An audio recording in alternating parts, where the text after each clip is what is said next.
สบายดีจ้าสบายดีพี่น้องสบายดีสุขุสุคนจ้าสวัสดีเด้อสวัสดีตอน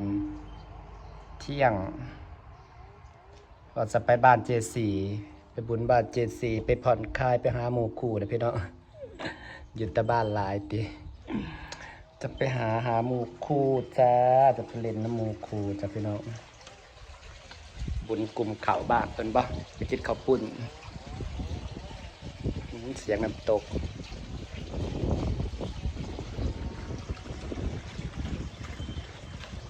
ถ้ารถเบาปีซ่าเอารถไป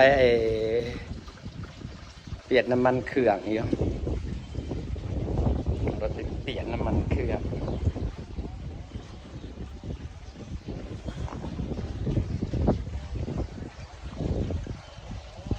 พอกันที่บ้านเจสีนะจ้าพี่เราจ้าบรรยากาศมารับอัมมาลาไปเอาบุญจ้ามารับเพื่อนสาวสาบลาดอ่ะฮะถ้าหล่อมันคืมก่อนอยู่เพื่อนอยู่ซ่านลายเดี๋ยวก็เป็นบ้าเดี๋ยวก็เห็นว่าเงางอยอยู่คนเดียวเงางอยสาบลาอยู่ในเบาะนี่เห็นแต่ว่าพอห้างก็มาแต่ท่งห้างก็มาแต่น่าจะใส่ ใส่ปุ้ยหมากอันโทดินอยู่เทียงล่างพวกกระดูก ป้า ล่างใส่ ต้นใหม่ก็สิงามไปเลยเนาะกระล่าง กำลังเบาะ เครื่องปลูกกระล่างอีกสักพักแถวนี้ก็กำลังจะเขียวค่ะ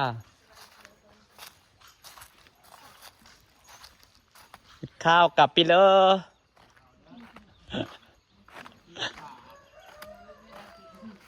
สวนเริ่มเขียวแล้ว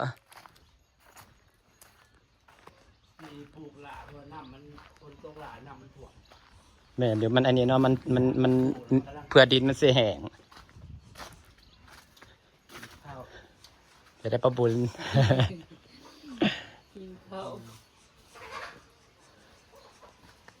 ฮ้อนก็คืนบัดหนาวกลางเวียนบัดฮ้อน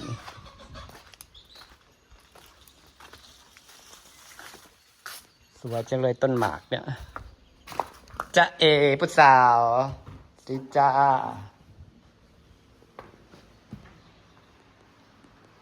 สาวบ้านนาคาป่าคาดอป่าพิงวอน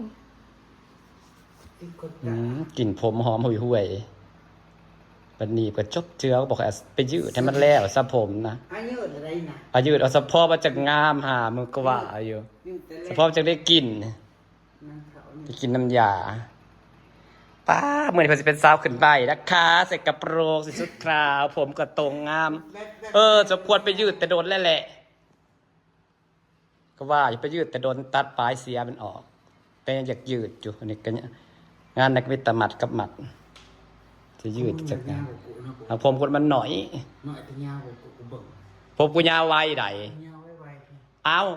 กระเดียวฮักกะตัดบล็อกบางนี่มาอยู่น้ำมึงนี่แล้วมึงจนได้โหลดจนนี่ฮักกะตัดบล็อกบาง2 ปีเองเบิ่งปล่อยได้แต่ละพอดพี่เลยกูเป็นคนผมยาวไวใดสังเกตอยู่ผมมีแต่ยาวไวเป็นคนผมยาวไวหมดแต่ก่อนผมกูสิไว้ผมยาวตลอดทั้งที่ฮักกะตัดบล็อกเมื่อกี้นี่วันนี้เราจะไปตู้จ้าวันนี้เราจะไปเล่นบ้าน7 สีจ้าบุญบ้านเพิ่นนะบุญดุใครแต่บ่ใครแต่ก็อยู่บ้านคืมมันก็อยู่บ้านคืมก็คือสิบ่มีเงินเฮ็ดบุญดอกบ่มีเงินจ่ายค่าเก็บบุญเก็บเพราะมีบุญเขาต้องเก็บกันนั่นมีจ่ายนั่นจ่ายนี่เลยเนาะคือกุ้มข้าวนี่ก็ต้องได้เก็บเป็นเงินเนาะคือมันเฮือนละ500เฮือนละ1,000หมดแล้ว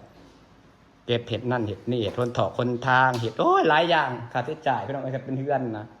คือบ้านลาดเฮือนหลังนึงอยู่ผู้เดียวเดี๋ยวนี้นะค่าใช้จ่ายมันหลายเอาหาผู้เดียวจักหน่อยอันนั้นอันนี้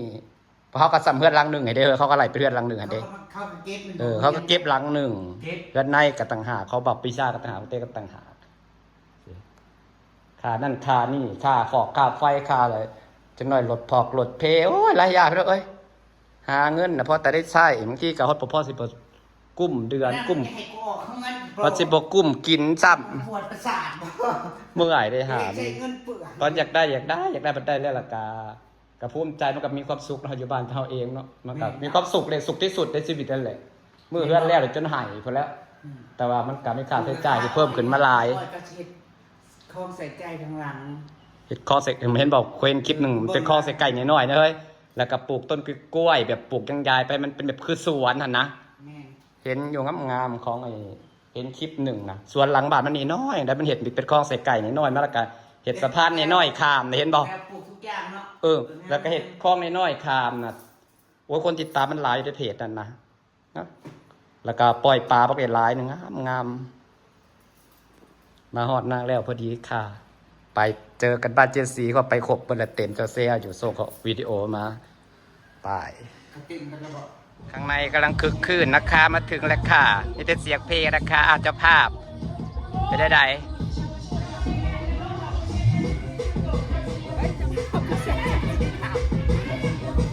คือใส่สีดำคือกันแล้วพี่น้องจ้ามาถึงบ้านเจดสีแล้วนะคะ แขกก็เต็มบ้านแล้วแหละค่ะเสียงเพลงก็สนั่นอยู่ค่ะข้างในก็คึกคืนแล้วค่ะจะได้ฝากบรรยากาศไว้ซ้ำนี่แหละคลิปกับจบเพราะซ้ำนี่แหละพี่น้องข้างในก็ไม่แต่เสียงเพลงคึกคืนอยู่ดูแล้วก็ติดลิขสิทธิ์อีกขี้ขาดตัดคลิปอีกบ้านนางเลยไม่บุญปีละ3-4 เถื่อเดือนนี้ก็เลยมารวมกับเพื่อนๆจ้าโดนกันคึกคืนขนาดเสียดายแต่ขี้ฝุ่น